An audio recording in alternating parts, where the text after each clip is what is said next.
প্রাথমিকের ৩২,০০০ শিক্ষকের চাকরি কি বাতিল? ২৮শে এপ্রিল দিন ঘোষণা। কলকাতা হাইকোর্ট থেকে বড় ঝটকা।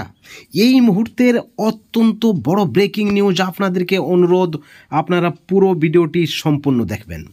কোন বেসিসে ৩২,০০০ প্রাথমিক শিক্ষকের চাকরি বাতিল হবে? কি যুক্তি রয়েছে? মামলাকারীদের আবেদন কি?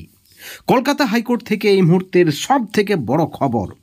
বন্ধুগণ, আপনারা সকলে জানেন এসএসসির ২০১৬ সালের পুরো প্যানেল বাতিল হয়েছে।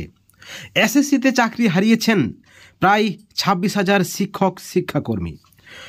এবং এই যে রায়, এই রায় বিচারপতি অভিজিৎ গঙ্গোপাধ্যায়ের দেওয়া রায়ই বহাল রয়েছে, তেমনটাই মনে করছে অনেকেই।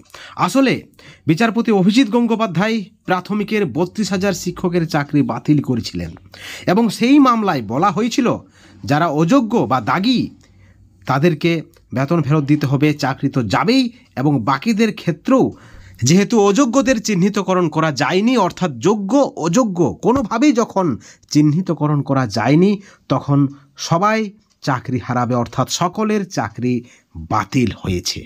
এবং দেখা গেল এসএসসির যে মামলা, চাকরি বাতিলের মামলা, অভিজিৎ গঙ্গোপাধ্যায়ের দেওয়া রায়কেই বহাল রেখেছে সুপ্রিম কোর্ট।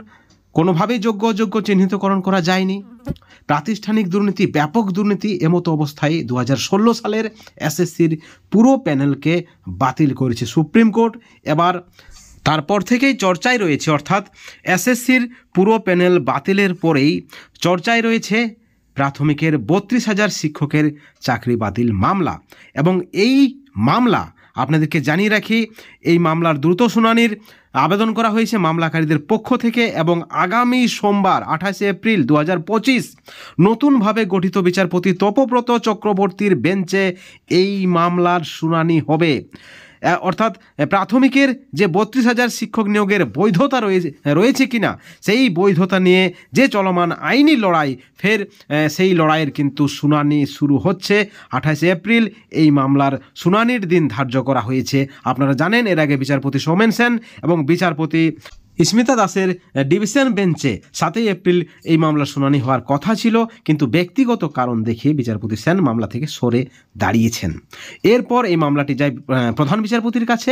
অবশেষে নতুন বেঞ্চ ও দিন কিন্তু ঘোষণা হয়ে যায়, ঠিক হয়ে যায় ২৮শে এপ্রিল এই মামলার শুনানি হবে। ২০১৪ সালের টেট পরীক্ষার ভিত্তিতে ২০১৬ সালে নিয়োগ হয় এবং নিয়োগে দুর্নীতির অভিযোগ উঠে এবং ২০২৩ সালে তৎকালীন কলকাতা হাইকোর্টের প্রাক্তন বিচারপতি অভিজিৎ গঙ্গোপাধ্যায় পুরো প্যানেল বাতিল করে এই নিয়োগ বাতিলের নির্দেশ দেন এবং সেই নির্দেশের বিরুদ্ধে রাজ্য সরকার এই রায়ের বিরুদ্ধে ডিভিশন বেঞ্চে আপিল করে। কিন্তু সুপ্রিম কোর্টে যেভাবে এসএসসির রায় আসে, তাতে কিন্তু অনেকেই মনে করছে যে ২০১৪ সালের প্রাথমিক টেটের ৩২,০০০ শিক্ষকের চাকরিও কিন্তু বিপদে রয়েছে, বাতিল হওয়ার সম্ভাবনা রয়েছে। ৩২,০০০ প্রাথমিক শিক্ষকের চাকরি বাতিলের মামলা ২৮শে এপ্রিল বিচারপতি তপব্রত চক্রবর্তীর বেঞ্চে শুনানি হবে।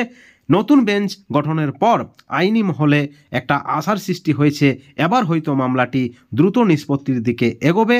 এবং মামলাকারীদের তরফে আইনজীবী ফিরদৌস শামীম ইতিমধ্যেই আদালতের দৃষ্টি আকর্ষণ করেছেন এবং দাবি করেছেন নিয়োগে দুর্নীতি রয়েছে এবং এখানেও পুরো প্যানেল বাতিলের দাবিই কিন্তু তারা করবেন, কারণ দুর্নীতি করে চাকরি হয়েছে, টাকার বিনিময়ে চাকরি হয়েছে, যোগ্যদের বঞ্চিত করে চাকরি হয়েছে।